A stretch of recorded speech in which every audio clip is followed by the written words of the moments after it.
Hi, everybody. I'm Sharon Reed, and this is the Atlanta Voice.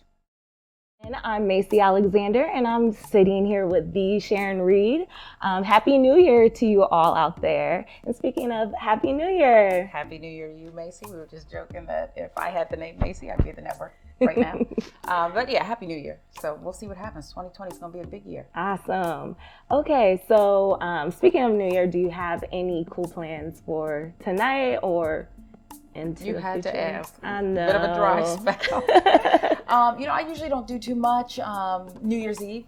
Generally, I'm just at home with my daughter. Usually, not this year, but I'll probably just end up at home. Maybe if I get a late invite, although I try to stay away from those. If you can't ask a woman out at a respectable, deadline, then we don't do that. Absolutely. Until we do.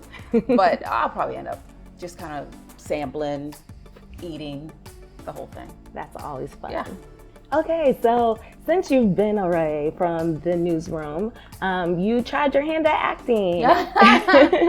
And so, if you could call it that, Macy. I actually shot the scenes for Ambitions, which everybody's just hugely excited about on the OWN network. Will Packer production, Jamie Giddens, who's just a talented producer and writer, co-creator. But it's just such a juicy drama, and I'm addicted to it. And I got to play a couple of scenes, which I was very grateful for. 2 episodes where, in the first one, I was opposite Robin Givens, which was like my heart like beating out of my chest because she's the queen, right? And she's the queen on that show too. It's incredible. But I don't want to mess up. The dialogue seemed a little long for a newbie like me. But is it really acting? I played a reporter, getting an exclusive. I love that. It was just fun. It was totally fun. And then, the shocker season finale, I got to be a part of that, which was incredible. But the cast is just the best. I don't know what other casts are like, but I don't know what other, sets are like. But these folks, Braley, Erica, like Robin, who plays such a diva, such a villain on the show, just a wonderful, kind, beautiful lady. They were also patient from the directors behind the scenes, just all of them. It was a lot of fun. It sounds like you had a great time. Would you ever delve into acting, maybe on a show, or maybe just having like a talk show of your own one day?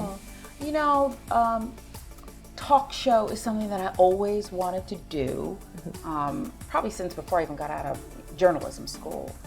I do think, though, that the days of Oprah Winfrey have passed. There's only one Oprah. That was a magical time, in TV and that genre. And so that aspiration that you hear so many of us say, oh, I want to do this, oh, the next Oprah. There's a lot of great talent out there, and I sample and watch them all. And would I love to be part of a show that could incorporate, news is in my body. I love pop culture. I love sports, entertainment. Sure, I always used to say that this line of work is not really work.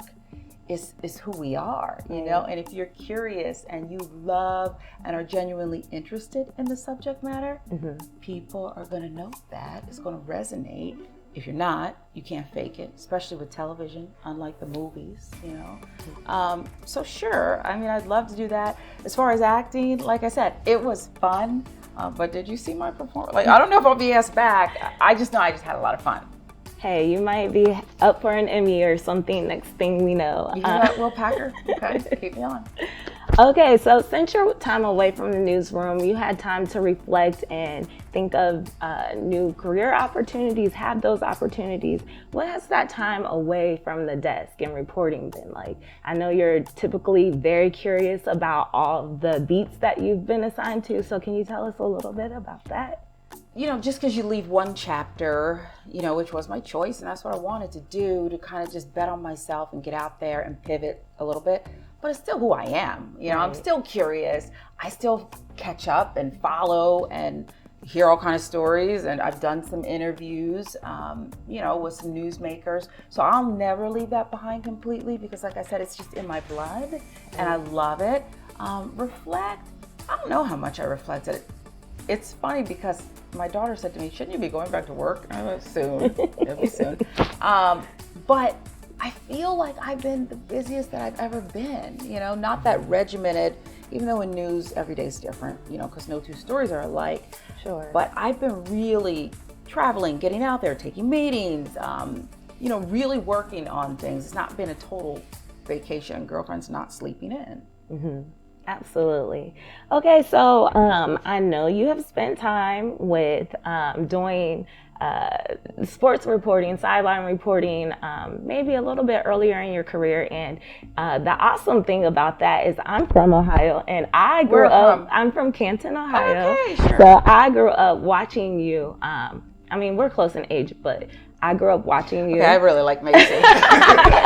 So give her a raise. Yeah, we are boo. So you've been, an inspiration to me. So I just was wondering, would you ever go back to that role of, sideline reporting, maybe for a major network? Is that something that you're still interested in? I never say never. Early on in my career and life, I was so regimented. I said, first I'm going to do this, and then I'm going to do that, and then, in all phases of my life. And then life just happens, and then my daughter's here, and I'm like, how'd you get here? I mean, we know how she got here, but you know what I'm saying. Right. So would I do it again?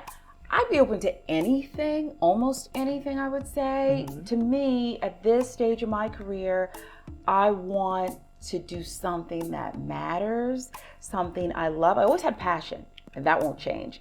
But I really want to spend my days producing content, staying curious about the subject matter that I enjoy, that matters to me and other people out there.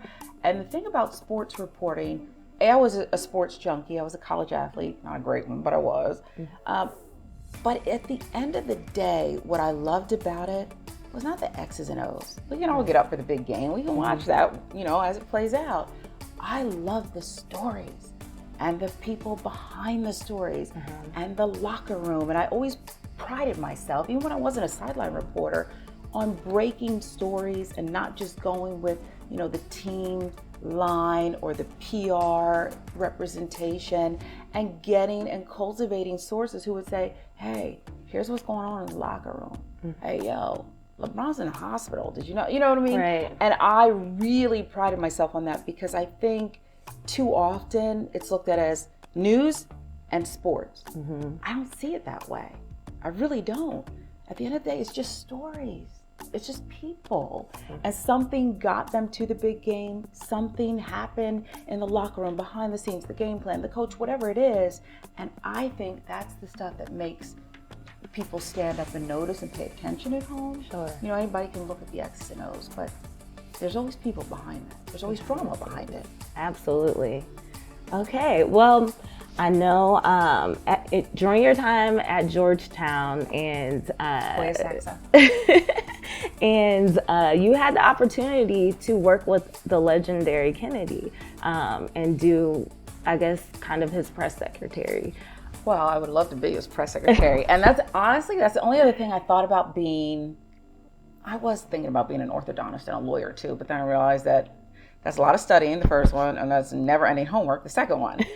But a press secretary, because I love politics. Right. When I was in school, Senator Ted Kennedy, may he rest in peace, I got the opportunity to do this incredible, intimate internship, where thousands of people applied, and somehow somebody made a call for me, and, I lucked out, maybe gave the right waiter a tip or something. And it was the time of my life. I got to go into that office. There's not many people in that press office. And each morning I would make, the times that I was there, a newspaper. It wasn't like, maybe I'm a little older than you may say, because I would cut out and anything that was negative, I'd leave out. Right. And anything that had to do with his legislation, his policy, his agenda would go in. Anything about the Kennedy family would go in there. And I learned so much about how things work on the Hill, and the gracious, beautiful Kennedy family and their legacy. And I loved being in DC at Georgetown because I love politics. I love that city, second to the A, but I love it. And so, that was the time of my life. And the Georgetown year is very special. I was with Dikembe, having a little power breakfast this morning, and it's a close-knit club. It's a community that is lasting, and I love looking across the landscape and saying, there's a Hoya, they're doing big things. There's another Hoya doing big things, and to keep up with everybody. Wow, that's incredible. All right, well, our last question today has to do with politics. That was the segue. Isaac Sin is out effective today, December 31st. Is there someone up and coming that you look forward to fill that role, or is there anyone that is in politics here in Georgia that's going to get you excited for to take over that seat? The easy name is Stacey Abrams, who has made it clear, I think, please, can you just, that she's not going to do that. I try to straddle the fence when I was, that local news anchor. Right. But boy, did she excite me and so many other people, obviously. And I think excitement is the key, because you have to have a candidate you believe in, sure.